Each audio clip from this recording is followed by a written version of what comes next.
내가 아직 너희와 함께 있어서 이 말을 너희에게 하였거니와 보혜사 곧 아버지께서 내 이름으로 보내실 성령 그가 너희에게 모든 것을 가르치고 내가 너희에게 말한 모든 것을 생각나게 하리라. 평안을 너희에게 끼치노니 곧 나의 평안을 너희에게 주노라. 내가 너희에게 주는 것은 세상이 주는 것과 같지 아니하니라. 너희는 마음에 근심하지도 말고 두려워하지도 말라. 아멘. 환영합니다 성령님, 이런 제목으로 말씀 나누겠습니다. 오늘 특별히 보혜사 성령님에 대한 이야기 여러 번 했습니다만 그래도 또 오늘 본문이 주어졌으니까 우리 성령님에 대해서 다시 한번 환영하는 마음으로, 사모하는 마음으로 우리가 이 말씀을 들을 때 성령님 사모하고 환영하고 또 성령님으로 충만하고 또 성령님을 경험하는 복된 이 밤이 되기를 축원합니다. 자, 오늘 본문 말씀은 요한복음 14장에 있는 말씀이죠. 자, 이 요한복음 14장은 요한복음 13장, 14장, 15장, 16장으로 이어지는 소위 그 다락방 강화 본문 중에 하나입니다.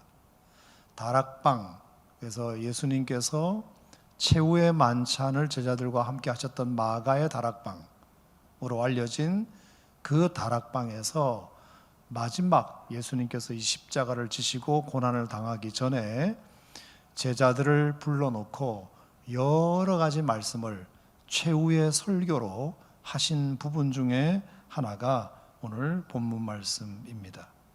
그러니까 13장부터 14장과 15장과 16장까지 마지막으로 예수님께서 최후의 만찬 하시고 그 다음에 세족식 하시고 그 다음에 상을 물리신 다음에 그리고 그들에게 여러 가지 마지막 설교를 하셨다.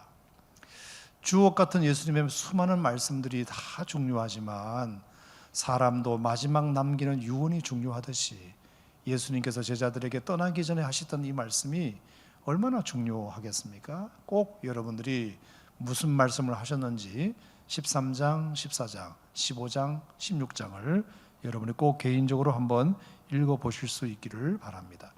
16장까지 말씀을 끝나시고 난 다음에 그 다음에 예수님께서 제자들과 함께 겟세마네 동산에 올라가서 기도하시죠. 제자들은 졸고 있었지만 예수님은 간절히 기도하신 그 기도의 내용이 17장에 나옵니다. 그래서 예수님의 기도문이 17장에 나오고 기도가 끝난 다음에 이제 18장부터 예수님께서 이제 가룟 유다를 앞세운 로마 병정들에 의해서 잡혀서 고난과 신문을 당하시고 십자가에 죽게 되시는 스토리가 되겠습니다. 자, 예수님의 마지막 설교 본문이다 이렇게 말씀을 드렸으니까 예수님의 마음이 어떠셨을까 이제 한번 생각을 해봤습니다. 예수님도 하나님이시지만 인간이셨기 때문에 얼마나 그 마음이 착잡하셨겠습니까? 마지막 설교, 마지막 유언과 같은 말씀을 제자들을 앉혀놓고 하셔야 되니까 얼마나 마음이 착잡하셨겠습니까?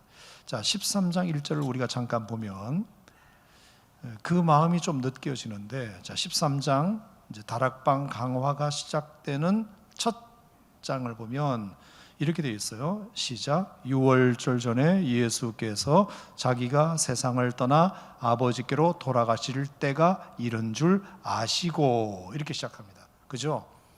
이제 내가 떠날 때가 됐구나 라는 것을 예수님 스스로가 아시고 말씀을 시작하신 거예요. 만감이 교차하시겠죠. 물론 하나님 아버지의 사역을 이 땅에서 잘 감당할 수 있게 된 것도 감사한 마음도 있었을 것이고, 두고 가는 제자들에 대한 염려도 있었을 것이고, 그리고 또 어쨌든 아직도 깨닫지 못하는 여러 유대 지도자들과 그리고 백성들을 향한 그 안타까운 마음도 예수님에게 아마 분명히 있으셨으리라고 생각합니다. 자, 예수님의 이 안타까움은 물론이고 제자들은 아마 더했으리라 생각합니다. 예수님께서 갑자기 이제 마지막이다, 내가 마지막이다, 오늘 밥 먹는 것도 너희들과 마지막이다, 이렇게 말씀을 하시면서 식사도 마지막이라고 하시지 안 하시던 성찬식도 하시지, 발도 갑자기 씻겨주시지. 얼마나 마음이 불안했겠습니까? 특별히 최후의 만찬을 하시면서 떡을 떼어주시며 이것은 내가 너희를 위한 몸이다. 그리고 잔을, 포도주 잔을 따라 주시면서 이것은 내가 너희를 위한 피다. 이런 말씀을 하시면서 이것을 행하여 너희도 나를 기념하라. 이제 예수님께서 간간히 해주셨던 그 말씀이, 긴가민가 했던 그 말씀이 이제 정말로 확정하시면서 주님께서 실제로 퍼포먼스까지 보여주시는 그 예수님의 행동을 보고 얼마나 제자들의 마음이 착잡했겠습니까? 정말 예수님이 돌아가시는 거야? 정말 예수님이 피 흘려 죽으시는 거야? 그러면 우리는 어떻게 되는 거야? 뭔가 닥쳤던 게 지붕 쳐다보는 격은 아니지만 어쨌든 예수님 한 분만 지금까지 바라보고 자신의 삶을 접고 풀타임 제자로 헌신했던 그들로서는 정말로 난감하기 이를 데 없었을 것입니다. 어쨌든 한때는 예수님께서 정말로 이 나라의 큰 왕이 되고 지도자가 되어서 정말 큰 나라를 건설하실 희망도 꿈꿨는데 그것은커녕 예수님께서 이렇게 쓸쓸하게 힘없이 원수들에 의하여 십자가에 돌아가신다고 하니 자기들의 신세가 얼마나 한탄스러웠을 것이고, 그리고 나의 미래가 어떻게 될 것인가에 대한 염려들 때문에 얼마나 그들의 마음이 불안했을까 충분히 우리는 예상할 수 있습니다.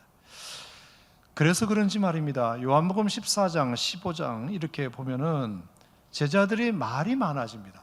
저는 깜짝 놀랐던 게, 자 13장 36절에 보면 시몬 베드로가 이르되 주여 어디로 가십니까? 또 37절에 보면 베드로가 이르되 주여 내가 지금은 어찌하여 따라갈 수 없나이까? 주를 위하여 내 목숨을 버리겠나이다. 어떻게든지 예수님을 붙잡아 보고자 하는 마음에서 베드로는 주님 어디로 가십니까? 왜 우리는 주님을 따라갈 수 없습니까? 이러면서 베드로가 다급한 마음에 예수님에게 안 하던 고백도 하게 되는 것을 보면 확실히 지금 제자들이 불안한 것은 분명해 보입니다. 자, 뿐만 아니라 14장 5절에 보면 도마도 한마디 합니다. 14장 5절에 도마가 이르되 주여 주께서 어디로 가시는지 우리가 알지 못하거늘 그 길을 어찌 알겠사옵나이까? 주님이 어디로 가시는지도 모르는데 우리가 그 길을 어떻게 따라갈 수 있습니까? 라고 도마도 질문을 합니다. 그런가 하면 8절에 보면 빌립도 한마디 합니다. 빌립이 이르되 주여 아버지를 우리에게 보여주옵소서 그리하면 족하겠나이다. 빌립도 생전 무슨 말 안 하던 사람이 다급해지니까 이런 얘기를 하는 걸 보세요. 뿐만 아닙니다. 22절에 보면 가룟빛 아닌 유다가 이르되 주여 어찌하여 자기를 우리에게는 나타내시고 세상에는 아니하려 하시나이까? 주님 왜 우리에게만 당신이 누구신지를 보여주시고 세상에는 보여주지 않으십니까? 자, 이렇게 베드로, 도마, 빌립, 유다 연속해서 계속해서 예수님에게 이런 질문도 하고 그런 고백도 하고 이렇게 하는 것을 보면, 제자들의 말이 많아지는 걸 보면 확실히 지금 제자들은 불안하다, 이것을 감지할 수 있습니다. 있을 때는 귀한 줄 모르더니 가신다고 하니까 어쨌든 마음이 불안해진 모양입니다. 자, 그래서 예수님은 그들의 불안을 아시고 그 불안이 충분히 예수님에게도 공감이 되니까 그 불안을 잠재울 몇 말씀을 하신 것이 그게 13장, 14장, 15장, 16장 말씀입니다. 많은 내용을 말씀하셨지만 오늘 제가 몇 가지 좀 요약해서 말씀을 드리면, 그냥 한마디로 요약을 하면 예수님께서 불안해하는 그 제자들을 향하여 첫 번째 하신 말씀이 뭐냐? 얘들아, 내가 너희를 고아와 같이 버려두지 않을 것이다, 이 말씀을 하셨습니다. 자, 그게 어디 나오죠? 14장 18절 말씀이에요. 다 같이 한번 읽어볼까요? 14장 18절 시작. 내가 너희를 고아와 같이 버려두지 아니하고 너희에게로 오리라. 아멘. 여러분, 이 말씀은 여러분을 향해서도 하시는 말씀으로 받으시기를 주의 이름으로 축원합니다. 내가 너희를 고아와 같이 버려두지 아니할 것이다. 불안해하고 초조해하고 염려하고 두려워하는 우리들에게도 주님은 동일하게 지금도 말씀하십니다. 내가 너희를 고아와 같이 버려두지 아니할 것이다. 불안해하는, 떠나시는 예수님을 붙잡는 마음밖에 없는, 주님 꼭 가셔야 합니까? 어디로 가셔야 합니까? 왜 우리는 못 따라갑니까? 이렇게 다그치면서 예수님을 붙잡으려 하는 그들에게 예수님께서 처음으로 하신 중요한 말씀이, 걱정하지 마, 내가 너희를 그렇다고 해서 고아와 같이 버려두지는 않을 테니까. 여러분, 이것을 우리가 진심으로 제자들이 받았다면 제자들에게 큰 위로가 되었을 거라고 생각합니다. 여러분도 여러분의 삶에 어떤 고난과 두려움과 불안과 염려가 있을 때 이 말씀을 기억하셨으면 좋겠습니다. 내가 너를 고아와 같이 버려두지 아니할 것이다. 어떤 경우에도 주님은 우리를 홀로 두지 아니하실 것이다. 여러분, 이게 얼마나 중요한지 몰라요. 친구 중에 제일 중요한 친구, 어려울 때 함께하는 친구, 그죠? 옛날에 영어 문장도 여러분 배웠잖아요. Indeed, in need, a friend is indeed. 우리가 필요할 때, 정말로 나 홀로 있을 때 내 곁을 지켜주는 그 친구가 가장 좋은 친구고 하듯이, 절대로 여러분들을 예수님은 홀로 두지 않으신다는 거 꼭 믿으시기를 바랍니다. 아멘. 함께 하십니다. 버리지 않으십니다. 떠나지 않으십니다. 언제나 주님이 여러분과 동행해 주십니다. 제가 언젠가 말씀드렸듯이 함께라는 부사가 성경에 가장 많이 나오는 부사, 1200번인가 1300번인가 나온다. 성경에 나오는 가장 많이 나오는 부사, 함께 하신다. 여러분, 이 말씀을 꼭 기억하시고 어떤 경우에도 고아와 같이 여러분들을 버려두는 법은 없다. 이 말씀을, 제자들에게 하신 말씀을 여러분이 하시는 말씀으로도 받으시기를 바랍니다. 자, 두 번째는 다시 꼭 오겠다. 자, 18절 말씀에 고아와 같이 버려두지 아니하고 너희에게로 오리라. 할렐루야. 너희에게로 오리라. 그렇게 말씀하셨습니다. 자, 여기뿐만 아니라 14장 2절과 3절 말씀에도 보면 내 아버지 집에 거할 곳이 많도다. 그렇지 않으면 너희에게 일렀으리라. 내가 너희를 위하여 거처를 예비하러 가노니 너희를 위하여 거처를 예비하면 내가 다시 와서 너희를 내게로 영접하여 나 있는 곳에 너희도 있게 하리라. 주님이 분명히 약속하셨습니다. 자, 첫 번째 약속은 뭐냐? 내가 너희를 고아와 같이, 떠나는 건 맞지만 그렇다고 너희들을 홀로 두지는 않을 것이다. 이 약속. 두 번째, 내가 영원히 가는 게 아니라 반드시 다시 올 것이다. 주님이 그 두 가지 약속을 통해서 불안해하는 제자들을 잠재우려 하셨습니다. 여러분, 이 사실을 제자들은 어떻게 받아들였을까요? 자, 우리가 이것을 통해서 이제 지난번에 가나 혼인잔치 설교하면서 그 신랑이 신부와 정혼하고 신랑이 한 1년 동안 자기 아버지 집에서 신부랑 같이 살 집을 예비하러 가는 것과 비교했다 그랬죠. 자, 그래서 아마 이것도 마찬가지라고 생각합니다. 신부와 정혼하고 신랑이 집을 준비하러 가는 그것을 염두에 두고 예수님께서 이렇게 자신의 다시 오시는 재림 사건을 말씀하셨다고 하면 아마 제자들도 그것에 대하여 충분히 이해했으리라고 생각합니다. 자, 분명히 두 가지 말씀하셨습니다. 내가 너희를 홀로 두지 않을 것이다. 그리고 다시 올 것이다. 이 두 가지 약속만으로도 너무나 큰 위로가 되고 힘이 될 텐데, 자, 오늘 정말 드리고 싶은 말씀은, 자, 그러면 내가 너희를 절대로 고아와 같이 버려두지 아니할 것이다. 그리고 내가 반드시 다시 올 것이다. 이렇게 말씀하셨습니다. 자, 그러면 우리의 궁금증이 뭐죠? 고아와 같이 버려두지 않을 것이라 말씀하시고 언젠가 다시 올 거라고 말씀하셨으면 주님이 오시는 그 기간까지는 그러면 어떻게 되는 거냐?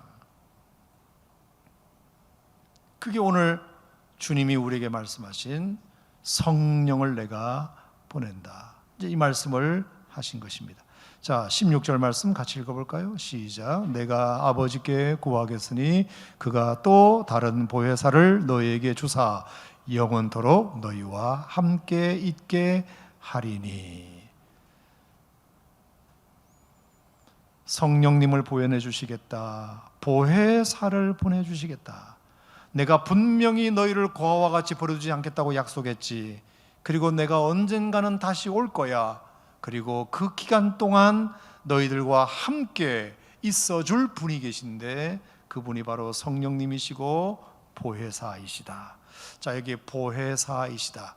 너무 많이 들었던 내용이지만 한 번 더 강조하면 보혜사, 우리말로는 보혜사 이렇게 되어 있어요. 보가 지킨다, 보.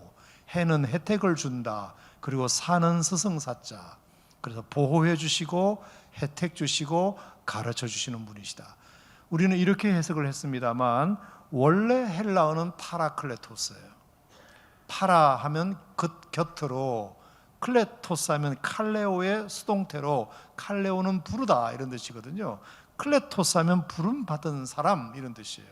곁으로 부름받은 사람, 곁으로 부름받은 존재. 내 곁을 지켜주기 위해서, 나를 지켜주기 위해서 내 곁으로 클레토스, 부름받은 분. 그것을 영어 성경에는 위로자로도 번역을 했고, 조력자로도 번역을 했고, 상담자로도 번역을 했고, 변호사로도 번역을 했고, 저는 이것이 다 맞다고 생각합니다. 예수님께서 고아와 같이 제자들을 버려두지 않는다고 약속하시고 다시 오겠다고 강조하신 다음에 그동안 내가 너희들을 어떻게 지킬 거냐 하면은 아버지께 내가 구하겠으니 또 다른 보혜사를 하나님 아버지가 너희들에게 그동안 보내주실 거야. 그분은 말이다 너희를 지켜주는 분이고 혜택 주는 분이고 가르쳐주는 분이고 변호해주는 분이고 도와주는 분이고 상담해주는 분이고 위로해주는 분이고 조력해주시는 분이시다. 마치 시샘말로 수호천사처럼 언제나 너희들을 떠나지 않고 너희들 곁에 딱 붙어서 너희들을 위로해 주시고 도와주시고 상담해 주시고 변호해 주시고 보호해 주시고 은혜 주시고 가르쳐 주실 것이다. 여러분, 그것이 이미 여러분들에게 임하여 계신 줄 믿으시기 바랍니다. 아멘. 얼마나 감사합니까, 여러분? 그래서 그 제자들의 불안함을 예수님께서 떨칠 수 있도록 이렇게 약속하셨다는 것이 사실은 요한복음 13, 14, 15, 16 다락방 강화의 가장 중요한 핵심 메시지라고 해도 과언이 아닙니다. 자, 그러면 좀 더 구체적으로 예수님께서 약속하신 그 성령님은 제자들 곧 우리들에게 오셔서 무엇을 어떻게 해주신다는 거냐? 오늘 성경 말씀에는 이렇게 소개되고 있습니다. 자, 먼저 14장 17절 말씀에 보면 진리의 영이라 세상은 능히 그를 받지 못하나니 이는 그를 보지도 못하고 알지도 못함이라. 그러나 너희는 그를 아나니 그는 너희와 함께 거하시며 또 너희 속에 계시겠습니다. 자, 구체적으로 그 성령님이 어떻게 우리를 변호해 주시고 우리를 도와주시고 우리를 위로해 주시고 우리를 조력해 주시고 또 우리에게 혜택 주시고 우리를 가르쳐 주시는지 그 형태를 주님이 말씀하셨는데 그게 뭐냐면 너희와 함께 거하시며 너희 속에 계시겠습니다. 이렇게 말씀하셨습니다. 믿으시길 바랍니다. 성령님은 여러분과 함께 계시고 여러분 속에 계십니다. 성령님의 동행, 성령님의 내주, 주님은 우리와 함께 계시고 주님은 우리 안에 거하십니다. 할렐루야. 더 재밌는 것은 20절에 보면 그날에는 보혜사가 임하는 날에는 내가 아버지 안에 너희가 내 안에 내가 너희 안에 있는 것을 너희가 알게 될 것이다. 보혜사 성령님께서 우리 안에 오셔서 우리에게 어떤 은혜가 있느냐 하면 너희가 내 안에 내가 너희 안에 있는 것을 너희가 알게 될 것이다. 성령님께서 보혜사로 우리에게 임하시면 우리가 주님 안에 그리고 주님이 내 안에 있다는 사실을 알게 될 것이다. 내 안에만이 아니라 예수님이 내 안에 있다는 사실을 너희가 알게 될 것이다. 여러분, 이것이 완벽한 교집합 아닙니까? 그죠? 주님이 내 안에만 계신 것이 아니라 나도 주님 안에 계신 겁니다. 그러니까 얼마나 안정감이 있는 겁니까? 자, 여러분, 청춘 남녀가 사랑을 하게 될 때도 마찬가지. 자, 사랑을 한다는 것은 그녀가 또는 그 남자가 내 마음에 들어온다는 것을 의미합니다. 그 사람과는 상관없이 그 사람의 어떤 존재가 사랑을 하면 내 안에 들어오게 되어 있습니다. 내 안에, 내 영혼에 들어오게 됩니다. 그래서 그 사람이 생각납니다. 그 사람이 꿈에도 나타납니다. 그 사람이 뭐 할까 궁금해집니다. 내 마음 속에 한 존재가 들어오는 겁니다. 들어와요. 그것을 우리는 사랑이라고 말합니다. 사랑이 시작되었다고 말합니다. 관심이 생겼습니다. 사랑하는 마음이 생기는 겁니다. 자, 그런데 중요한 것은 내 안에만 그가 존재하면 되는 것이 아니고 그 사람 안에도 나라는 존재가 있어야 이게 사랑이 완성되는 것 아닙니까? 그 사람 마음에는 내가 없는데 내 안에만 그 사람이 있다면 이건 짝사랑이라고 말합니다. 이건 이루어질 수 없는 사랑입니다.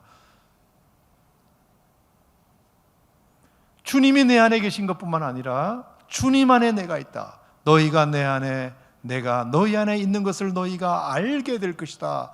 여러분, 이것은 주님과의 온전한 사랑이, 짝사랑이 아니라 온전한 사랑이 이루어졌다는 말입니다. 여러분, 성령님께서 우리 안에 임하시면, 보혜사로 우리에게 임하시면 주님과 내가 완전한 하나가 되는 은혜가, 완전한 사랑이 이루어지는 은혜가 저와 여러분에게 있다는 사실을 믿으시기 바랍니다. 아멘.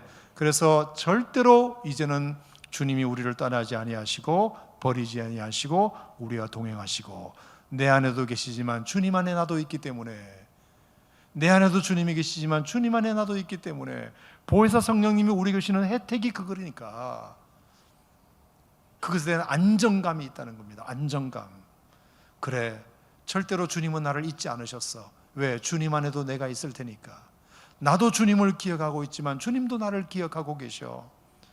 이 마음이 얼마나 우리 마음 속에 안정감을 주고 평안함을 주고 담대함을 주는지 여러분 늘 마음속에 기억하시기 바랍니다. 아무리 힘들고 어려운 일이 있어도, 억울한 일이 있어도, 고난을 당해도 여러분 안에 주님이 계시고, 그리고 주님 안에 여러분이 있다는 사실을 기억하시면 여러분 마음 가운데 평안함이 생길 줄로 믿습니다.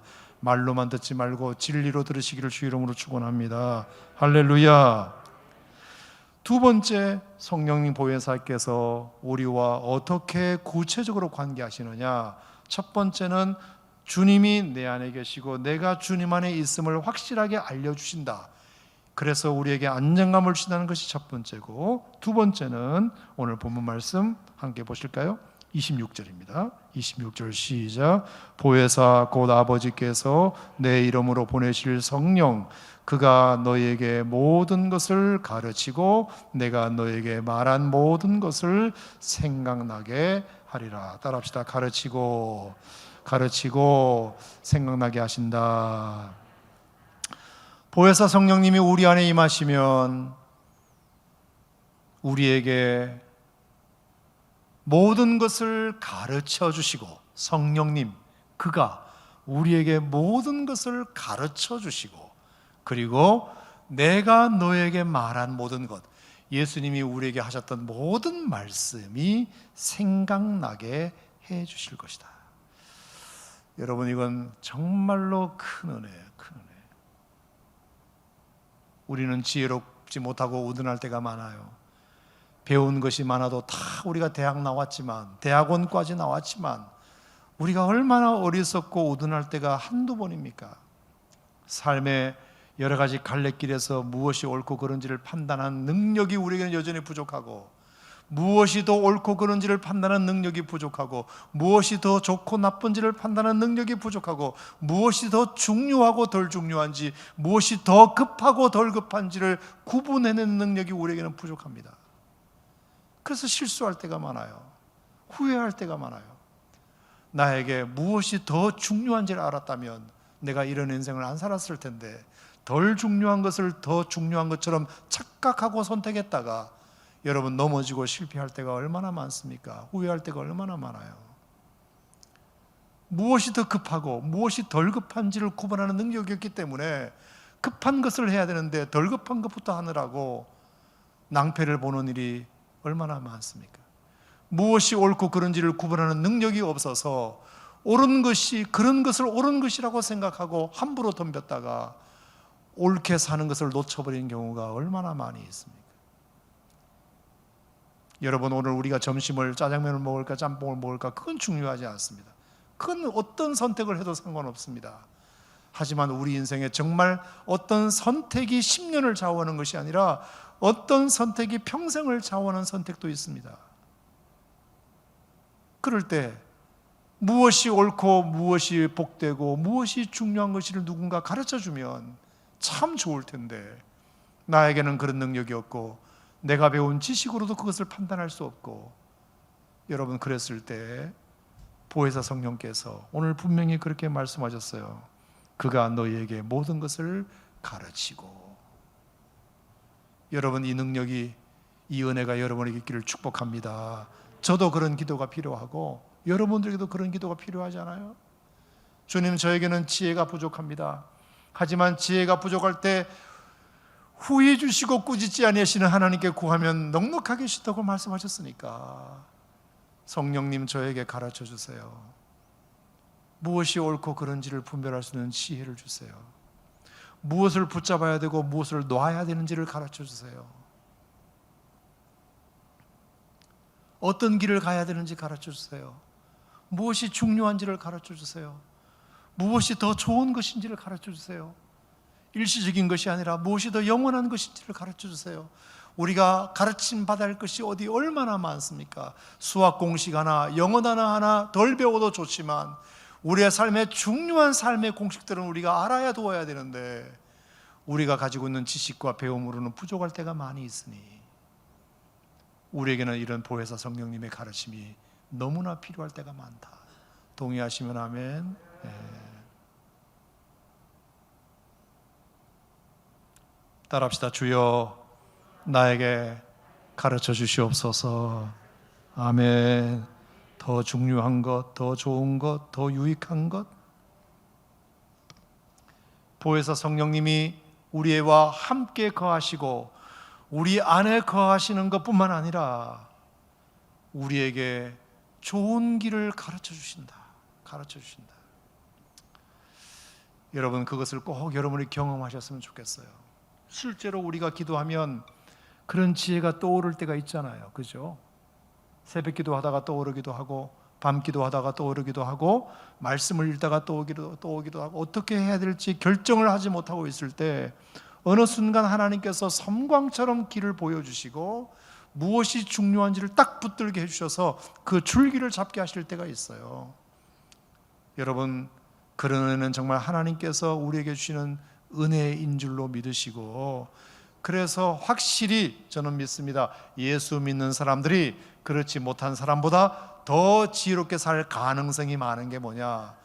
늘 보혜사 성령님이 우리에게 가르쳐 주시는 분이시기 때문에, 길을 가르쳐 주시고 방법을 가르쳐 주시고 가르쳐 주시는 분이시기 때문에 여러분, 이 사실을 꼭 믿으시고 주님의 가르치심, 성령님의 가르침을 늘 사모하시기를 축복합니다.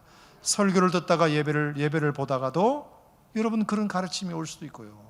그냥 말씀을 듣다가 어느 순간 여러분의 경험과 딱 맞아떨어지게 되면서 응답이 될 수도 있고요. 언제 어떻게 하나님께서 여러분들을 가르치실 모르니까 늘 민감하게 성령의 음성에 반응하면 주님께서 여러분들에게 좋은 길, 꼭 중요한 길, 복된 길 보여주시고 가르쳐 주시리라 믿습니다. 더 중요한 것은 내가 너에게 말한 모든 것을 생각나게 할 것이다. 여러분, 이것도 얼마나 중요한지 몰라요. 직접 가르치시는 경우도 있지만 때로는 간접적으로 가르치실 때도 있어요. 그게 뭐냐? 말씀이 생각나게 하심으로 가르치시는 거예요. 직접 계시로 이걸 해, 저걸 해, 이리 가, 저리 가가 아니라 말씀을 듣다가 보면 그 말씀을 통해서 생각나게 하시는 은혜가 있어요. 여러분, 이 은혜가 얼마나 우리에게 필요한지 몰라요. 요한복음 2장에 보면은 예수님께서 그 성전 청결 사건을 하신 다음에 이 성전을 헐어버려라, 내가 사흘 만에 다시 짓겠다, 이 말씀을 하세요. 그죠? 그랬더니 그 유대인들이 그걸 보면서 핀잔 섞인 말을 합니다. 아니, 저 예루살렘 성전을 46년 동안 지은 성전을 자기가 어떻게 사흘 만에 다시 일으키겠다는 거야. 어느 누구도 예수님께서 성전을 헐어버려라, 내가 사흘 만에 다시 세우리라 이 말씀을 이해하지 못했습니다. 제자들도 이해하지 못했습니다. 자, 그런데 요한복음 2장 20절에서 22절까지 말씀해 보면 예수님께서 하신 그 말씀을 제자들도 이해하지 못했지만 그들이 예수님이 십자가에 죽고 부활하신 다음에 이 말씀을 기억하고 예수님이 하신 말씀을 믿었더라 하는 말씀이 나옵니다.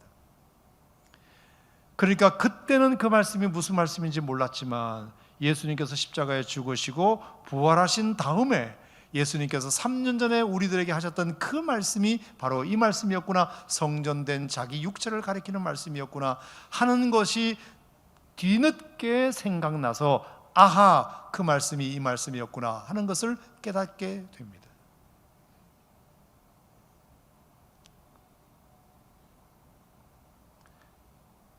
여러분, 베드로도 참 안타까웠던 것이 뭐냐면 마태복음 26장에 보면 그 예수님을 3번이나 이제 부인한 사건이 있는데 거기 보면 그런 내용이 나와요. 자기가 예수님을 3번 부인하고 나서 닭이 우는 그 모습을 듣고 예수님께서 네가 나를 3번 부인하니라는 말씀이 생각나서 울었다, 이렇게 되어 있습니다. 네가 나를 3번 부인하게 되리라는 예수님의 말씀을 들었을 때만 해도 설마 내가 그럴 일이 없습니다 라고, 절대로 나는 주님을 부인할 일이 없습니다 라고 큰 소리 쳤지만 실제로 자기가 한 여인 앞에서 예수님을 3번 부인하자 닭이 울게 되자 예수님께서 하신 그 말씀이 생각나서 울었다, 이렇게 되어 있습니다. 여러분, 이 말씀을 뒤집어 생각하면 어떤 말씀이 될까요? 베드로는 그러니까 무엇을 후회했다고 생각하세요? 왜 울었다고 생각하세요? 예수님께서 미리 그 말씀을 하실 때 내가 정신을 차릴걸, 그래서 울었을 겁니다. 예수님의 말씀이 맞았구나, 그때 내가 들었을 때는 아니라고 생각했는데, 절대로 그럴 일이 없을 거라고 생각했는데, 예수님 날 못 믿느냐고 막 고함치고 큰 소리 쳤는데 자기가 이렇게 연약하게 예수님을 3번씩이나 부인하는 모습을 보고 타이밍 맞춰서 닭이 우는 것을 듣고 예수님이 하신 말씀이 사실이었구나 하는 것을 뒤늦게 깨닫고 울었다고 한다면 베드로의 후회는 뭐였을까요? 예수님께서 그때 그렇게 말씀하셨을 때 내가 정신을 차렸으면 내가 예수님을 3번 부인하는 일이 없었을 텐데.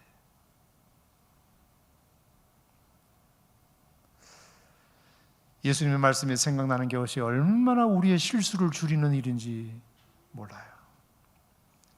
하나님 말씀이 여러분의 꾀보다 먼저 생각나기를 축복합니다. 인간적인 방법보다 하나님 말씀이 먼저 생각나기를 축복합니다. 세상적인 기술보다 하나님 말씀이 먼저 생각나기를 주의 이름으로 축복합니다. 그러면 실수를 줄일 수 있습니다. 그래서 베드로는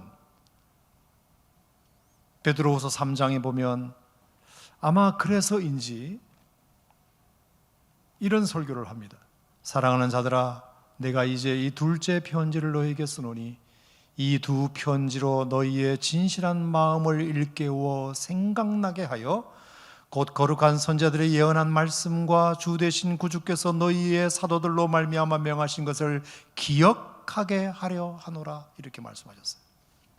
베드로가 설교를 하는데 그런 얘기를 해요. 내가 이 편지를 쓰는 것은 진실한 마음을 일깨워 생각나게 하여 거룩한 선자들이 예언한 말씀, 그리고 구주께서 사도들로 말미암아 명하신 그 말씀을 기억나게 하기 위하여 내가 이 편지를 쓰는 거다. 베드로가 그렇게 한번 당해서인지 베드로의 설교를 듣는 많은 무리들에게 그 말씀을 강조했던 것 같습니다. 내가 너희에게 이렇게 설교하는 것은 오래전 선자들이 예언한 말씀과 그리고 우리 구주 예수님께서 우리에게 하셨던 그 말씀이 너희에게 생각나게 하기 위하여 내가 지금 말하는 것이다. 여러분, 여기 서 있는 김종호 목사 역시도 마찬가지입니다. 제가 지금 여러분들에게 설교하는 이유가 뭘까요? 예수님께서 하나님의 말씀을 통하여, 구약 시대에 예언된 선자들의 말씀을 통하여, 그리고 예수님께서 주신 이 말씀이 어떤 말씀이 있었는지를 저의 설교를 통하여 생각나게 해드리는 겁니다. 생각나게 해드리는 거예요. 아멘. 이런 말씀을 여러분 들으신 적이 있잖아요. 잊어버리셨죠? 제가 오늘 다시 일깨워 드립니다. 여러분, 이 말씀을 기억하세요. 기억하세요. 설교자의 역할은 하나님의 말씀을 다시 여러분에게 일깨워 생각나게 만드는 역할을 해야 되니까.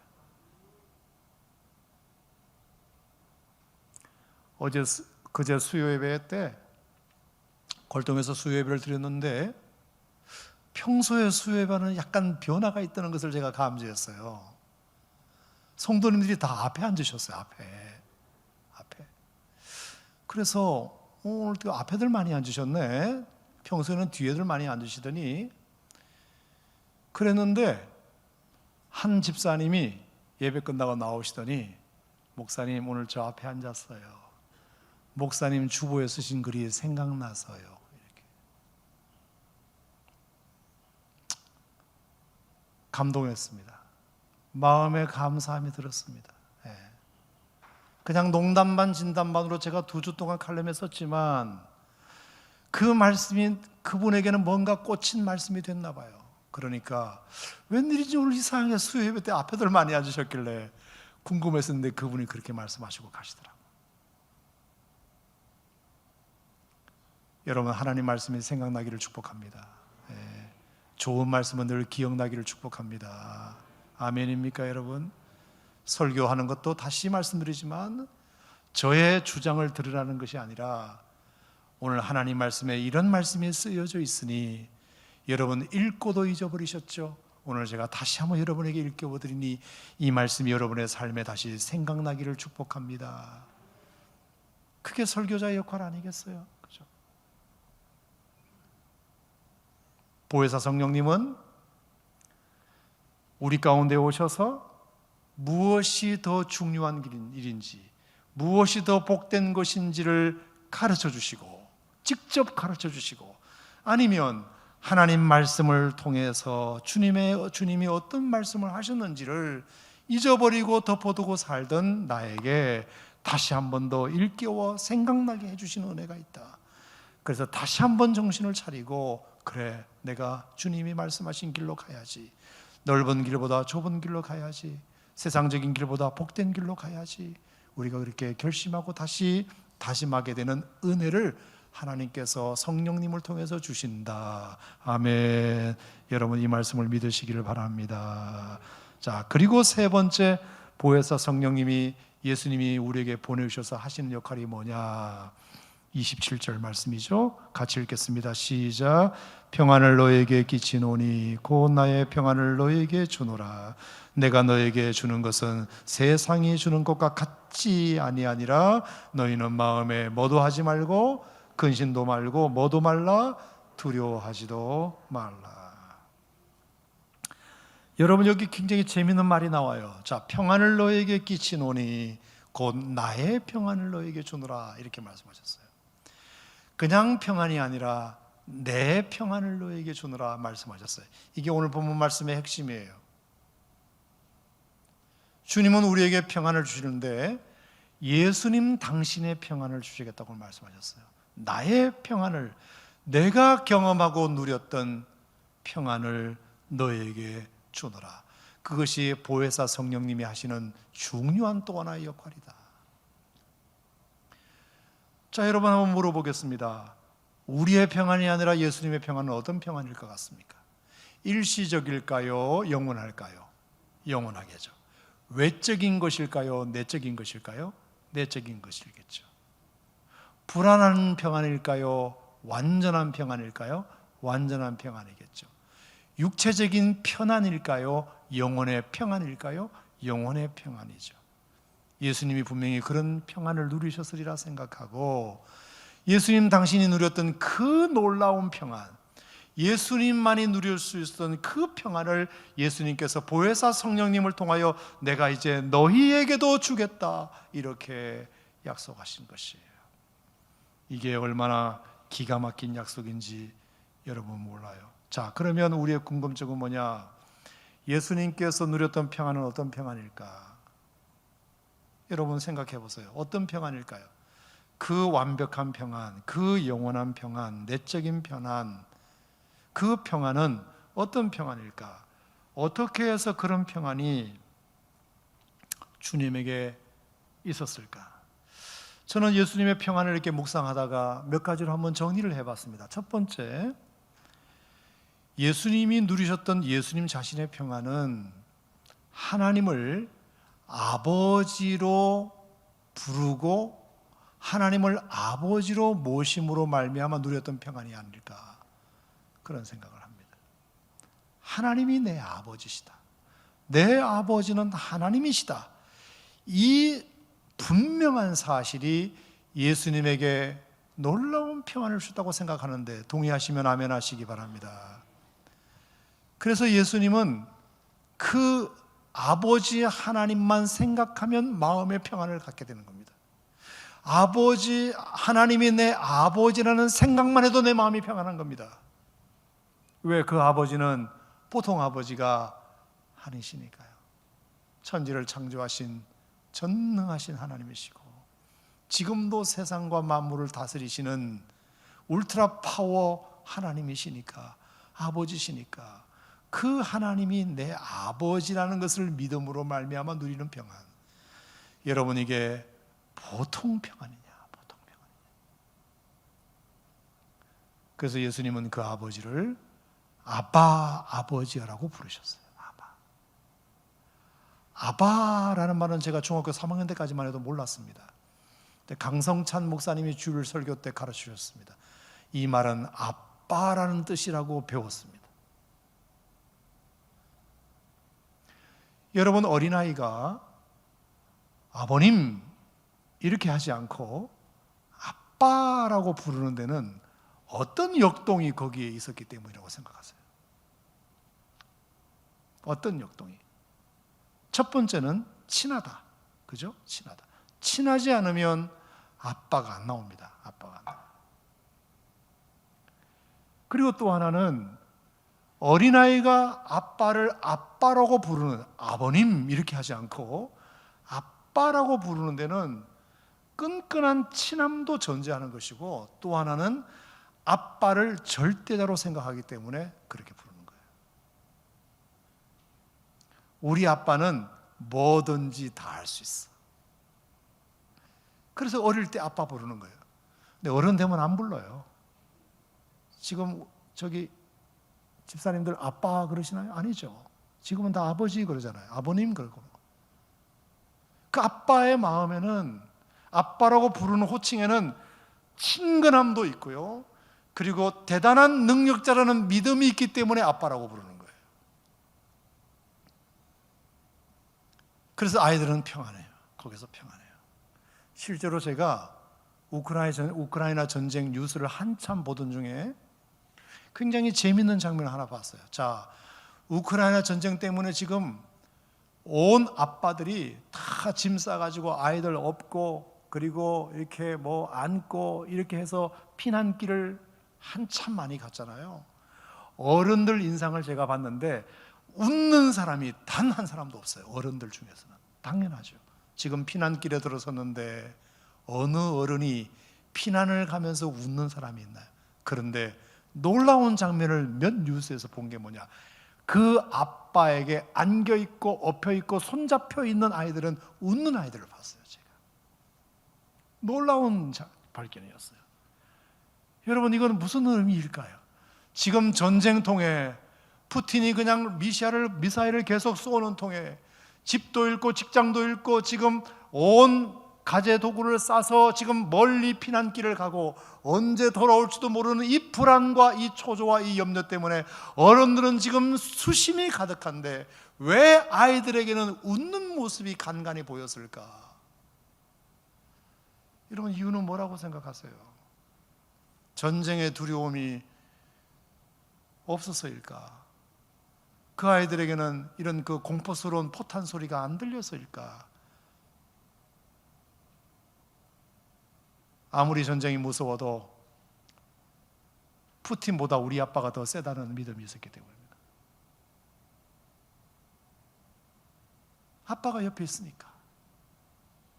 내가 비록 어디로 가는지 모르지만, 내가 지금 어디로 우리가 가야 되는지 모르지만 아빠가 옆에 있으니까 그 아이들에게는 간간히 미소가 보이는 겁니다.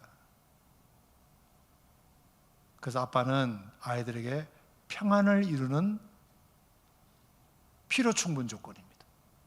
아빠는 필요하고도 충분한 조건입니다.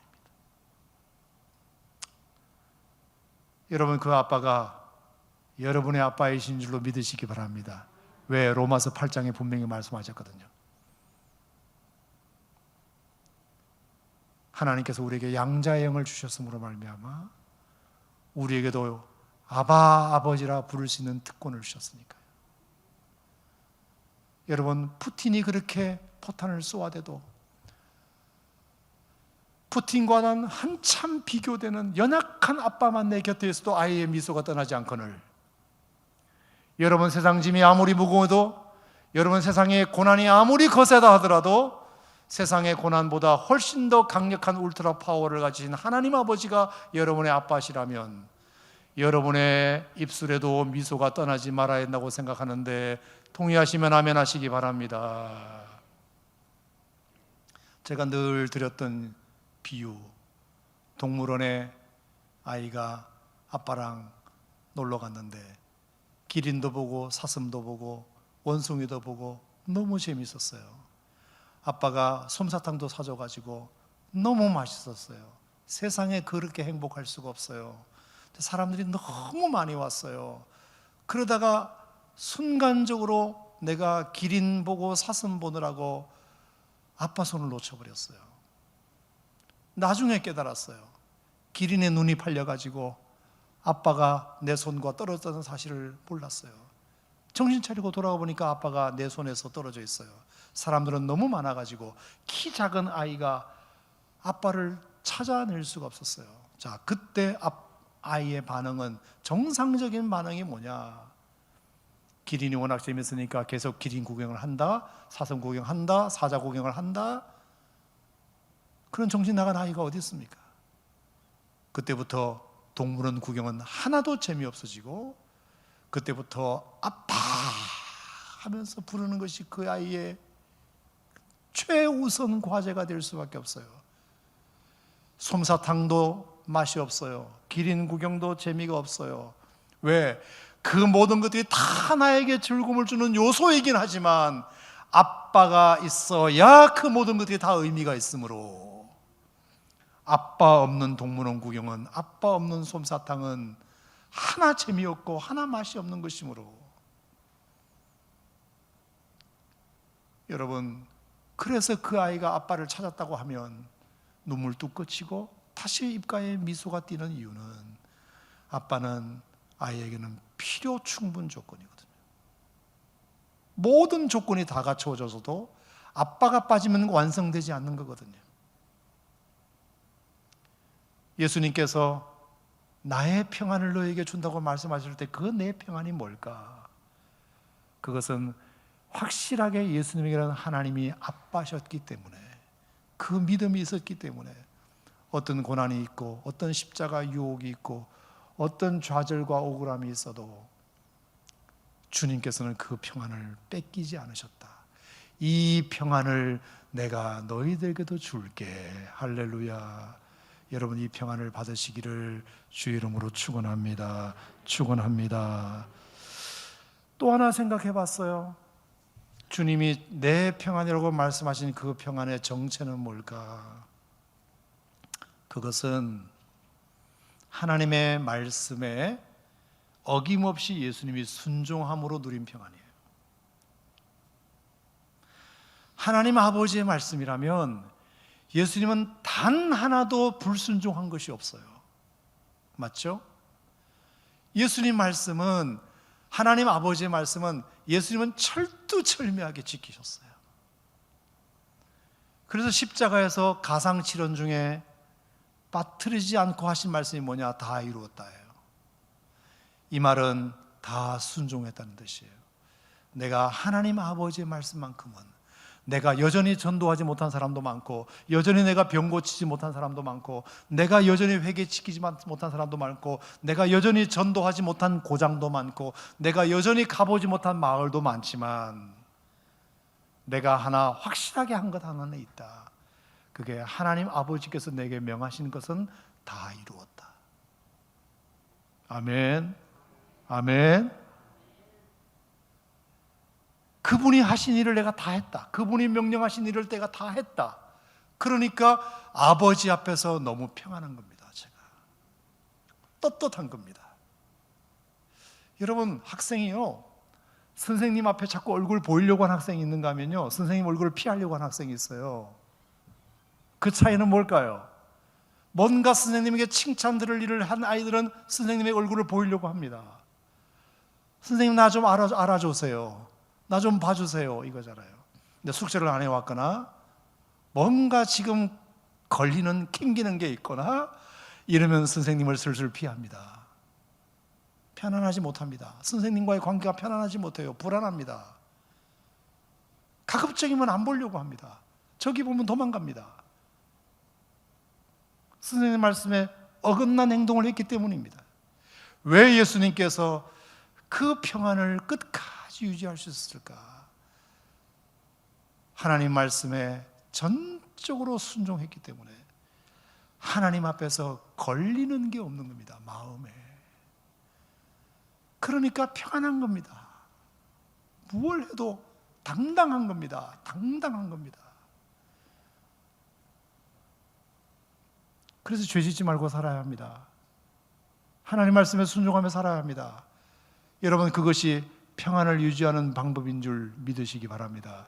우리가 주님 말씀에 순종하고 살 때, 하지만 뭔가 주님께 걸리는 것이 있을 때는 기도도 잘 안 나오고 뭘 기도해야 될지도 모르고, 왜? 내가 하나님 앞에 잘못한 허물과 죄가 생각나면 기도도 안 됩니다. 마찬가지예요. 사람도 마찬가지예요. 내가 그 사람에게 뭔가 잘못한 거 있으면 부탁도 못 합니다. 이거 좀 해달라고. 하지만 내가 그 사람의 부탁을 다 들어줬다는 당당함이 있으면 나도 당당하게 요구합니다. 이거 좀 도와주세요. 이거 좀 해주세요. 내가 그분한테 걸림이 없으니까. 그래서 우리가 하나님의 말씀에 순종하며 살아야 할 이유가 여기에 있다. 동의합니까, 여러분?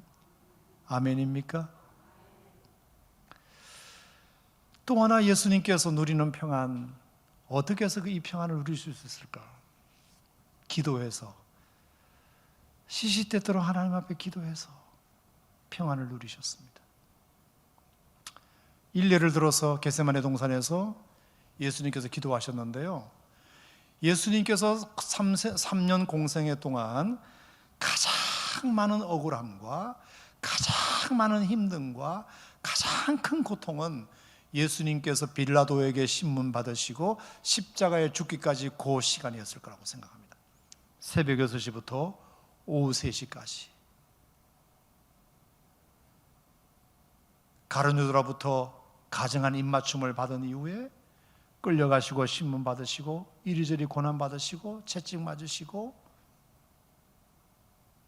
잡히시고 가룟 유다에게 배반당하시고 가증한 입맞춤을 받으시고 빌라도에게 신문을 받으시고 병령들에게 침뱉음을 당하시고 심지어 뭐까지 당하셨죠? 바라바를 놓아주랴, 예수를 놓아주랴.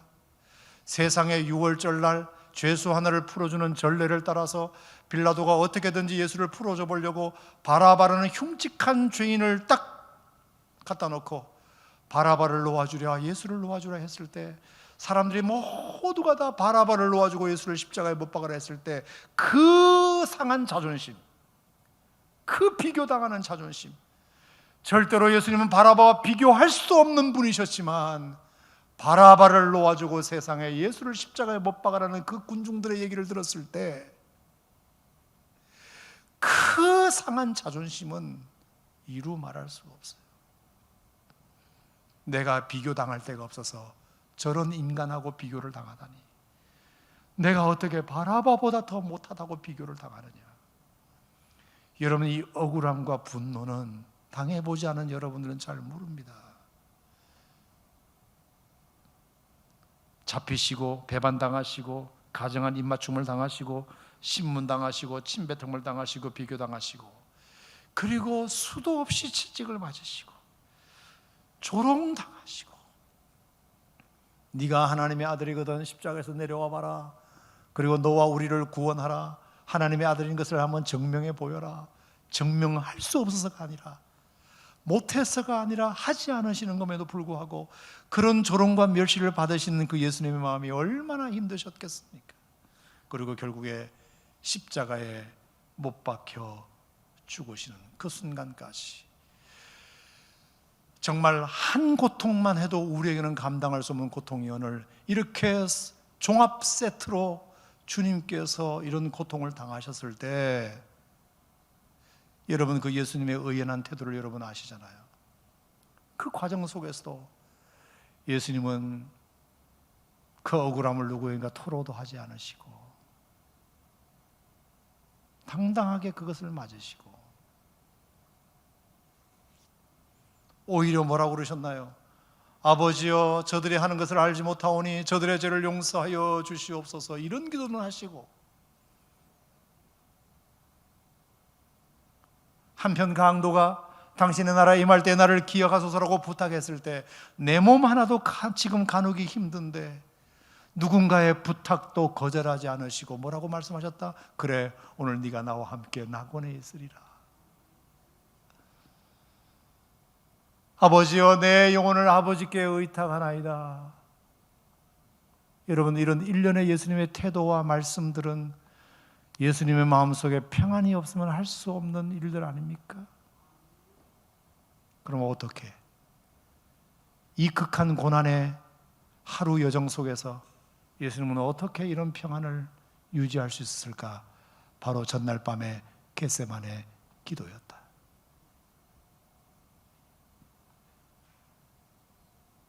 아버지여, 할 수 있거든 이 잔을 내게서 옮기시옵소서. 하지만 내 뜻대로 마옵시고 아버지 뜻대로 하기를 원합니다. 요한복음 17장에 나오는 엄청난 기도, 우리가 읽지는 않았지만 요한복음 17장에 겟세마네 동산에서 기도하셨던 그 엄청난 기도가, 그 기도의 결과로 예수님께서 십자가를 안 지게 해주신 것도 아니고, 신문을 안 당하신 것도 아니고, 채찍을 피하게 해주신 것도 아니고, 죽음도 피하게 해주신 것도 아닙니다. 기도했지만 고스란히 그 모든 신문과 억울함은 다 당하셨습니다. 기도해도 병이 안 나올 수 있습니다. 기도해도 실패할 수 있어요. 기도해도 고난은 여전히 반복될 수 있습니다. 하지만 여러분, 한 가지 분명한 사실이 뭔지 아세요? 기도하면 100% 응답되는 것이 있습니다. 그게 빌립보서 4장 6절 7절에 있는 말씀처럼 아무것도 염려하지 말고 오직 모든 일에 기도와 간구로 너희 구할 것을 감사함으로 하나님께 아뢰라. 그리하면 모든 지각에 뛰어난 하나님의 평강이 너의 마음과 생각을 지켜주실 테니까. 저는 그게 비결이라고 생각합니다. 예수님이 그 극한 고난 속에서도 평안을 유지할 수 있던 비결은 겟세마네 동산의 기도 덕분이었을 거라고 생각합니다. 이 평안을 너희에게 주노라. 이것은 세상이 주는 것과 같지 않다. 그럼요, 세상이 어떻게 이런 평안을 줄 수 있어요? 내가 하나님 말씀에 순종함으로 느낀 평안, 그 평안을 너희에게 주노라. 하나님을 내가 아빠라고 부르고 있는 이 평안을 내가 너희에게 주노라. 이건 세상이 줄 수 없는 평안이다. 이 평안을 너희들이 가졌으면 좋겠어. 보혜사 성령님이 너에게 오시면 말이다,